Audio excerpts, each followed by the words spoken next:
Las funciones del revisor fiscal. Primero definamos qué es un revisor fiscal. Un revisor fiscal es un profesional de la contaduría pública capaz de dar fe pública sobre la razonabilidad de los estados financieros, validar informes, dar una opinión y observaciones para promover el buen funcionamiento de una empresa.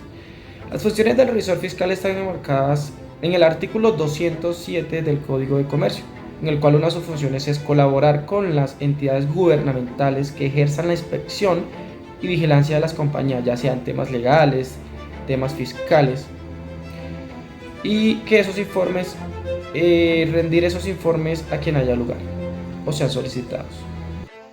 La revisoría fiscal es una disciplina importante ya que permite la vigilancia y control de la información financiera que se maneja al interior de la organización. Es así como el revisor fiscal debe regirse bajo unas normas y leyes que se encuentran vigentes en el momento de aplicar la disciplina. Por otro lado, es importante que él también conozca sobre las políticas que se manejan al interior de la organización. La información que el revisor fiscal da es sumamente importante, ya que ella permite un dinamismo y una activación en la economía. En Colombia, para ejercer la revisoría fiscal se requiere tener la calidad de contador público profesional. En este caso estamos diciendo que se debe tener el título como contador y además se debe tener la respectiva tarjeta profesional. Cabe aclarar que para ser revisor fiscal no es requisito ser especialista en revisoría fiscal.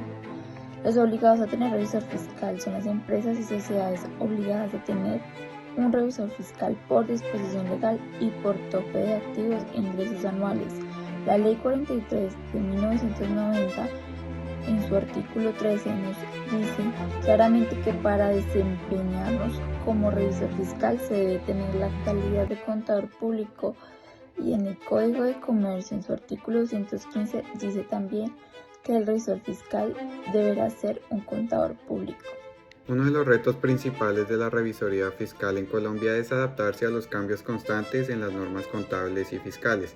El revisor fiscal debe mantenerse actualizado en estas normas para poder cumplir con sus obligaciones y brindar un servicio de calidad a la empresa. Otro reto importante es la necesidad de contar con herramientas tecnológicas avanzadas que permitan una gestión más eficiente y efectiva de la información contable y financiera. Esto implica una inversión de recursos y capacitación para el revisor fiscal y su equipo. Entre los entes de control que hacen juez sobre los revisores fiscales encontramos la Superfinanciera, la Superintendencia de Sociedades, la Contaduría General de la Nación. La Superintendencia de Sociedades establece políticas y procedimientos adecuados para garantizar la independencia y objetividad del revisor fiscal. La Superintendencia de Sociedades asesora al Gobierno Nacional y participa en la estimulación de las políticas en todas aquellas materias que tengan que ver con la inspección, vigilancia y control de las sociedades comerciales. La Contaduría General de la Nación determina las políticas, principios y normas sobre la contabilidad que debe regirse en el país, además de que es la autoridad doctrinaria en materia de interpretación de las normas contables y sobre los demás temas que son objeto de la función normativa. La revisoría fiscal y los entes de control hacen parte de los entes diseñados por el Estado para vigilar la gestión fiscal de la administración que se lleva a cabo dentro de las organizaciones públicas y privadas en función del aseguramiento del buen uso y conservación de los recursos públicos. Los entes de control, aunque son independientes y autónomos, tienden a asegurar los intereses de la comunidad en general. Por el contrario, el revisor fiscal tiende a señalar y a resaltar la función que ejercen las compañías mercantiles y el cómo están llevando su información financiera y sus informes contables al interior de la organización. Esto con el fin de velar que se cumplan las leyes y las normas que se encuentran vigentes en el momento de la ejecución del ejercicio. El principio del documento habla de que el profesor Lev expresa de que no existe ningún cambio en la contabilidad de hace 100 años a la de ahora. Esos mismos reportes que se presentan hoy en día a los inversores son los mismos que se presentaban en ese entonces. Relacionar la información más pertinente con las exigencias del siglo XXI se refiere más que todo a métricas no financieras, tales como el marketing, información estratégica, entre otros aspectos. El profesor Parta responde que a pesar de que el formato y la presentación de los estados financieros permanece igual, las metodologías de valoración y metodologías de entrega han cambiado drásticamente. Es decir, los estados financieros son accesibles para cualquier persona sobre cualquier empresa en cuestión de segundos.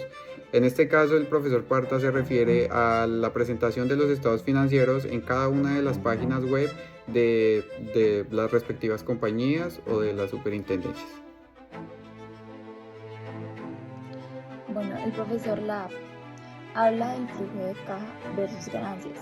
Para predecir el flujo de efectivo de la empresa es un trabajo muy sencillo y el cual toma menos tiempo que predecir el de las ganancias. Al contrario, el profesor Mohanlal considera que predecir el flujo de efectivo de las ganancias no es una tarea tan sencilla, ya que los pronósticos de flujo de efectivo se crean a partir de pronósticos de ganancias. Toda organización espera con el lapso del tiempo y con el transcurso de la actividad crear un valor sostenible al interior de la organización. Este valor sostenible es un concepto integral que pone en manifiesto la necesidad de toda organización, bien sea pública o privada, teniendo en cuenta diferentes dimensiones. Estas dimensiones son la ambiental, social, económica y pública. Referente a la creación de valor, también la podemos ligar con el desarrollo de la función que ejerce el revisor fiscal, ya que si el revisor fiscal es una persona que inyecta credibilidad a la organización, da la información que revela referente a los estados financieros y a la información contable que maneja la organización, va a permitir un dinamismo y un creciente en la economía referente a la actividad que ejerce cada organización. La complejidad de la contabilidad. Dentro de las múltiples visiones posibles de la contabilidad se incluye de que es un sistema complejo de informaciones interconectadas de elementos patrimoniales, económicos, financieros, sociales y ambientales de la realidad. Entonces se determina que es un complejo, por ejemplo, porque la información con el nivel de complejidad propio de sus instrumentos de cobertura es un ejemplo que no nos sirve para comprender una empresa porque no nos dice nada de su incidencia ecológica, ambiental o económica. En ese sentido, la contabilidad no es complicada, sino compleja. Sobre el artículo de End of Accounting, hay una parte que me llamó la atención sobre el profesor Lev. Es que la información financiera actual se ha deteriorado hasta convertirse en una actividad de cumplimiento, donde los gerentes, administradores de las empresas y los auditores marcan casillas regulatorias. Entonces existe también una posibilidad en la manipulación cuando se crea un activo y también cuando ese activo necesita ser cancelado. ¿Quién los hará responsable? ¿Cómo será la investigación? Bueno, y para finalizar hablaremos de las conclusiones. En estas podemos resaltar que para ser un buen revisor fiscal se debe contar con experiencia y conocimiento en materia contable y financiera y asimismo estar actualizado en las normas. Los entes de control y de revisoría fiscal son entidades que garantizan la transparencia y legalidad de las empresas colombianas. En el texto de End of Accounting se analiza y se expresa las limitaciones de la contabilidad tradicional y beneficios potenciales que trae la conclusión de métricas no financieras.